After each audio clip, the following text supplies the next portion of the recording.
Pajak Penghasilan Pasal 23 oleh Melania Oktavian.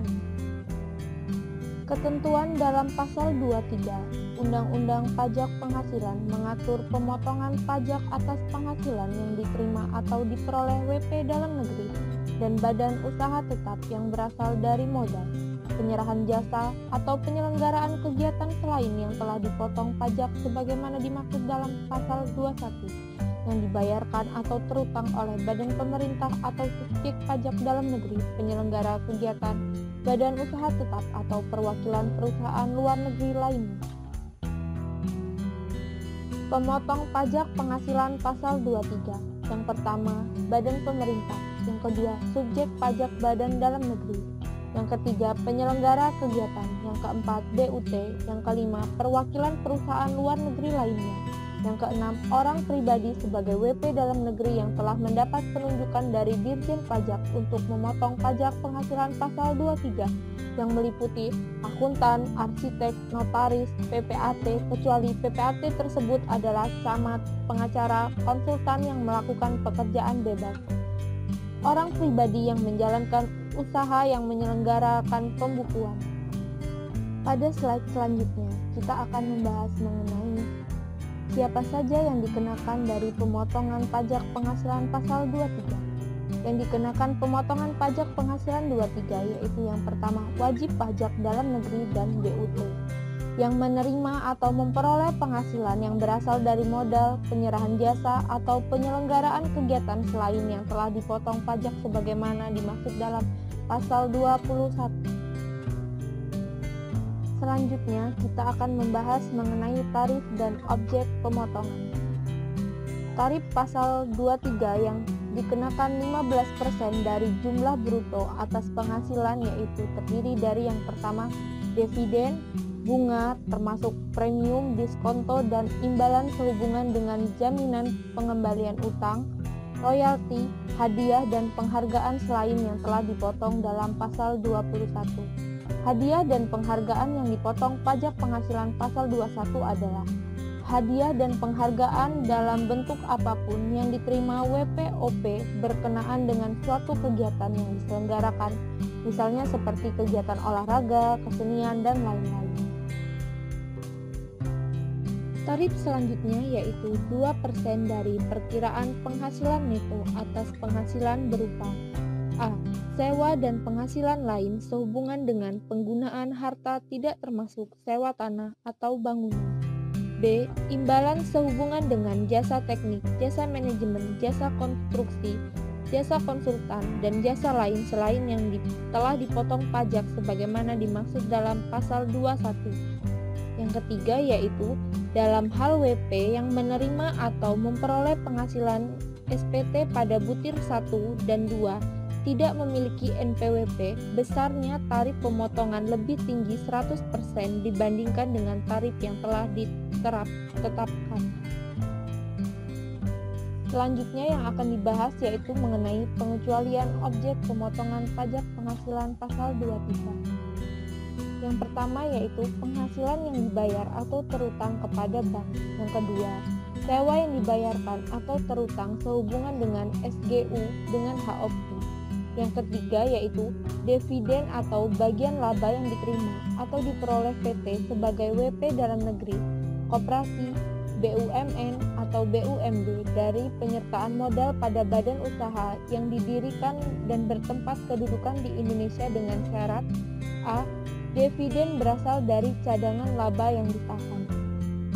Yang B. Bagi PT, BUMN atau BUMD yang menerima dividen kepemilikan saham pada badan yang memberikan dividen paling rendah 25% dari jumlah modal yang disetor dan harus mempunyai usaha aktif di luar kepemilikan saham tersebut.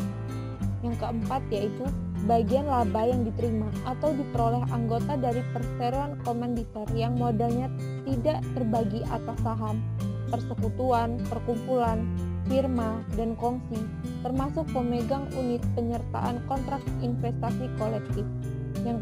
Yang kelima, SHU koperasi yang dibayarkan oleh koperasi kepada anggotanya. Yang nomor 6 yaitu penghasilan yang dibayarkan atau terutang kepada badan usaha atas jasa keuangan yang berfungsi sebagai penyalur pinjaman dan atau pembiayaan. Badan usaha yang dimaksud adalah perusahaan pembiayaan yang telah mendapat izin Menteri Keuangan, BUMN atau BUMD yang khusus memberikan pembiayaan kepada usaha UMKM. Penghasilan yang dimaksud adalah imbalan yang diberikan atas penyaluran pinjaman atau pembiayaan termasuk pembiayaan syariah. Selanjutnya, kita akan membahas mengenai kapan sih saatnya terutang, penyetoran, dan pelapor. Pemotongan pajak penghasilan pasal 23, terutang pada akhir bulan dilakukannya pembayaran atau pada akhir bulan terutangnya penghasilan yang bersangkutan. Yang dimaksud saat terutangnya penghasilan yang bersangkutan adalah saat pembebanan sebagai biaya oleh pemotong pajak sesuai dengan metode pembukuan yang diambil. Yang kedua yaitu pajak penghasilan pasal 23 harus disetorkan oleh pemotong pajak selambat-lambatnya tanggal 10 bulan takwin berikutnya setelah bulan saat terutangnya pajak. Selanjutnya, pemotong pajak penghasilan pasal 23 diwajibkan menyampaikan SPT masa selambat-lambatnya 20 hari setelah masa pajak berakhir. Yang keempat, pemotong pajak penghasilan pasal 23 harus memberikan tanda bukti pemotongan kepada orang pribadi atau badan yang dibebani membayar pajak penghasilan yang dipotong. Yang kelima, pelaksanaan pemotongan, penyetoran, pelaporan pajak penghasilan pasal 23 dilakukan secara desentralisasi, artinya dilakukan di tempat terjadinya pembayaran atau terutangnya penghasilan yang merupakan objek pajak penghasilan pasal 23 untuk memudahkan pengawasan terhadap pelaksanaan pemotongan pajak penghasilan pasal 23 tersebut. Selanjutnya, pada slide ini kita akan membahas mengenai cara menghitung pajak penghasilan pasal 23. Yang pertama yaitu untuk menghitung pajak penghasilan pasal 23 atas dividen. Rumusnya yaitu 15% dikali jumlah dividen. Sedangkan untuk penghasilan berupa bunga, dia yaitu 15% dikali dengan jumlah bunga. Untuk penghasilan berupa royalti yaitu dia sebesar 15% dikali jumlah royalti. Dan untuk penghasilan berupa sewa, dia yaitu sebesar 2% dikali dengan jumlah sewa. Sedangkan untuk hadiah penghargaan, bonus, dan sejenisnya selain yang telah dipotong pajak penghasilan pasal 21 ayat 1 huruf E yaitu yang rumusnya yaitu sebesar 15% dikali jumlah hadiah, penghargaan, atau bonus. Untuk sewa dan penghasilan lain yang sehubungan dengan penggunaan harta, kecuali sewa dan penghasilan lain sehubungan dengan penggunaan harta yang telah dikenai pajak penghasilan pasal 4 ayat 2 yaitu 2% dikalikan dengan jumlah sewa. Untuk penghasilan yang sehubungan dengan imbalan dengan jasa teknik, jasa manajemen, jasa konsultan, jasa konstruksi, dan jasa lain yaitu 2% dikali dengan jumlah imbalan, dan jumlah imbalan ini tidak termasuk dengan PPN-nya. Kemudian pada slide ini terdapat tabel pajak penghasilan pasal 23 atas dividen, bunga, sewa, hadiah, dan penghargaan. Di sini terdapat 4 tabel yang terdiri dari jenis penghasilan, penerima penghasilan, pengenaan pajak, tarif, dan DPT. Untuk dividen, penerima penghasilannya yaitu wajib pajak dalam negeri. Pengenaan pajaknya yaitu dia dikenakan pajak penghasilan pasal 23 dengan tarif 15% dikali dengan jumlah bruto. Untuk dividen yang penerima penghasilannya PT, koperasi, BUMD, atau BUMN dengan penyertaan minimal 25%, dia tidak termasuk objek pajak dan tidak ada tarif. Dia terkena oleh pajak penghasilan final. Untuk jenis penghasilan berupa bunga bruto, penerima penghasilannya yaitu wajib pajak dalam negeri. dan dia dikenakan pajak penghasilan pasal 23 dengan tarif 15% dikalikan dengan jumlah bruto. Untuk penghasilan berupa sewa dengan penerima penghasilan wajib pajak dalam negeri, dia termasuk pengenaan pajak pasal 23 dengan tarif 2% dikalikan dengan jumlah bruto. Untuk penghasilan berupa hadiah dan penghargaan lain, wajib pajak badan selain BUT, dia dikenakan sebagai pajak penghasilan pasal 23 dengan tarif sebesar 15% dikalikan dengan jumlah bruto. Pada slide selanjutnya yaitu kita akan membahas mengenai strategi perencanaan pajak untuk efisiensi pajak penghasilan pasal 23. Yang pertama yaitu A, yaitu kita harus memahami ketentuan pajak penghasilan pasal 23 dan tarif pemotongnya. Yang kedua yaitu memahami saat terutangnya pajak, memisahkan tagihan material dan jasa. Yang itu selanjutnya yaitu mewaspadai penagihan dari perusahaan penyedia jasa tenaga kerja atau labor atau manpower supplier. Yang terakhir yaitu ekualisasi biaya yang terkait dengan objek pajak penghasilan pasal 23. Untuk memahami dari penjelasan yang tadi, kita akan membahas salah satu contoh dari pemanfaatan strategi perencanaan pajak untuk efisiensi pajak penghasilan pasal 23. Sebagai contohnya yaitu CV Iqbal Perkasa.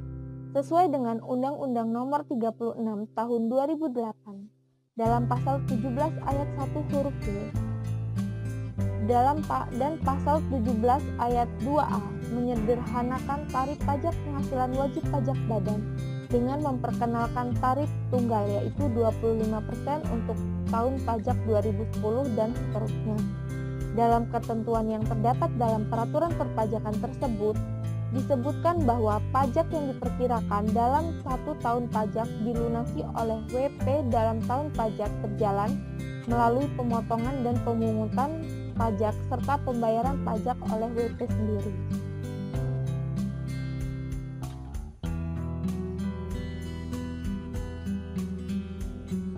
Berdasarkan ketentuan tersebut, maka CV Iqbal Perkasa sebagai WP badan berkewajiban untuk membayarkan jumlah pajak atas penghasilan yang diperoleh.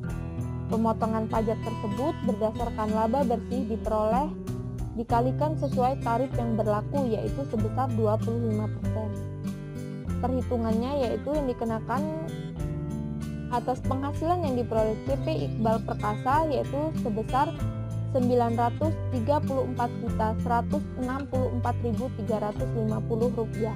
Berdasarkan laporan keuangan di atas, diketahui jumlah penghasilan yang digunakan sebagai dasar perhitungan pajak penghasilan badan yaitu laba usaha sebesar Rp934.164.350.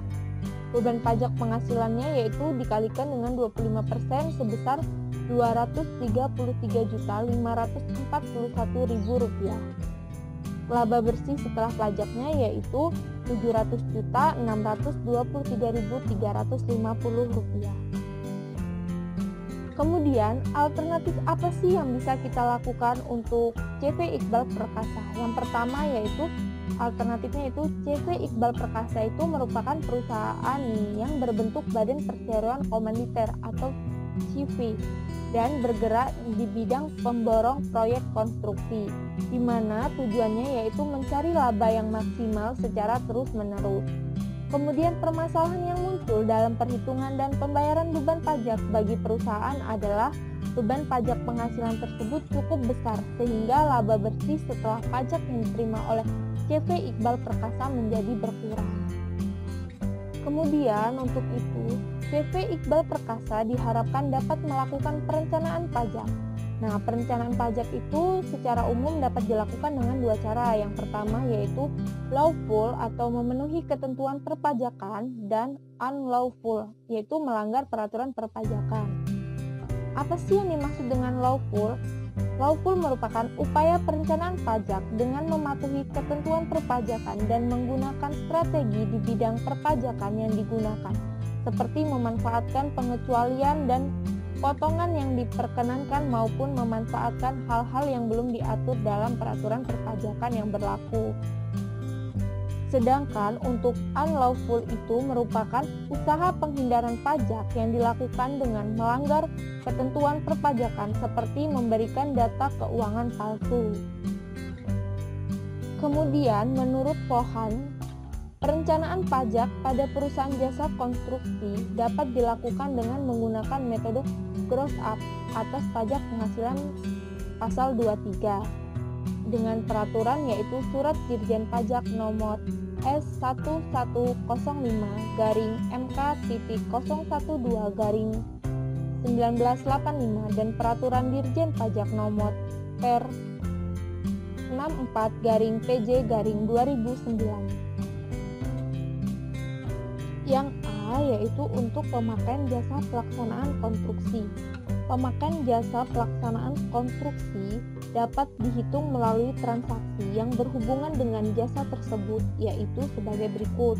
Pemakaian jasa subkontraktor dengan nilai transaksi Rp6.064.361.850. Nah, yang pertama yaitu kita hitung dengan pasal 23 sebelum menggunakan gross up. Yang pertama yaitu dengan tarifnya untuk jasa yaitu sebesar 2% dikalikan dengan 2% dan ditemukan hasil sebesar Rp121.287.237. Jadi, pajak penghasilan pasal 23 yang harus dipotong sebesar Rp121.287.237. Kemudian yang kedua yaitu kita menggunakan metode gross up, di mana yang pertama tidak di gross up dan sekarang pun kita harus di gross up. Dengan demikian terdapat perbedaannya. Nah, untuk gross up itu dia tetap sama, tetapi yaitu 100/98 dikali dengan Rp6.064.361.850 ditemukan hasil sebesar Rp6.124.337. Kemudian dari hasil tersebut kita kalikan dengan tarif jasa konstruksi yaitu sebesar 2%, ditemukan hasil yaitu sebesar Rp123.762.487. Nah, kemudian kita selisihkan dan hasilnya pun tetap sama. Apa sih manfaat dari metode gross up dan apa sih metode gross up itu? Nah, metode gross up itu digunakan untuk yang menaikkan nilai atas transaksi jasa, di mana jumlah transaksi dalam kontrak sudah termasuk pajak yang harus dipungut perusahaan. Hal ini dimaksudkan agar jumlah pajak yang dipotong dan dibayarkan oleh perusahaan dapat dibebankan sebagai biaya. Karena selama ini perusahaan membayarkan withholding tax, maka jumlah pajak yang dibayarkan ini tidak boleh dibebankan sebagai biaya. Selanjutnya yaitu untuk jasa perbaikan dan pemeliharaan pemakaian jasa. Nah, di sini perbaikan dan pemeliharaan alat dapat dihitung melalui transaksi yang berhubungan dengan jasa tersebut, yaitu sebesar Rp201.561.700.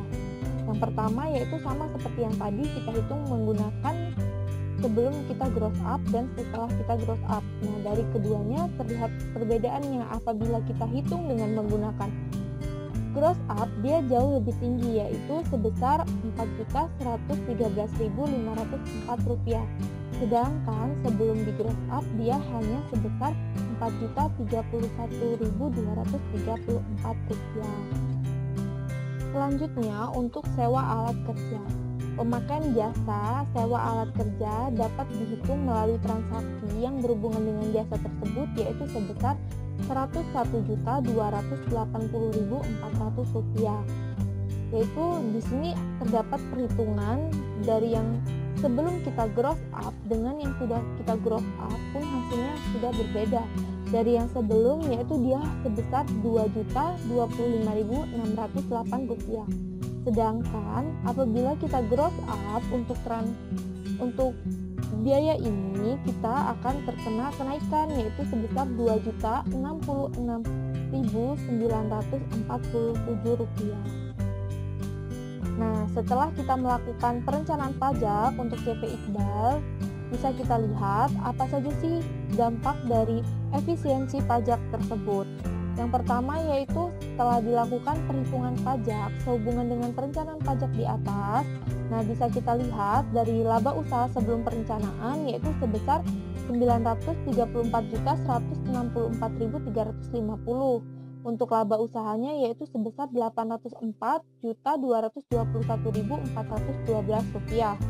Untuk beban pajak penghasilan yaitu dia sebesar 25%, yaitu tarif tunggal sebesar Rp255.353. Laba bersih setelah pajaknya sebesar Rp733.108.997. Penghematan pajak. Nah, dari penghematan pajak itu di mana beban pajak sebelum perencanaan, sebelum kita melakukan dengan metode gross up sebagai efisiensi pajak penghasilan pasal 23 untuk perusahaan jasa konstruksi, beban pajaknya yaitu sebesar Rp233.541.000.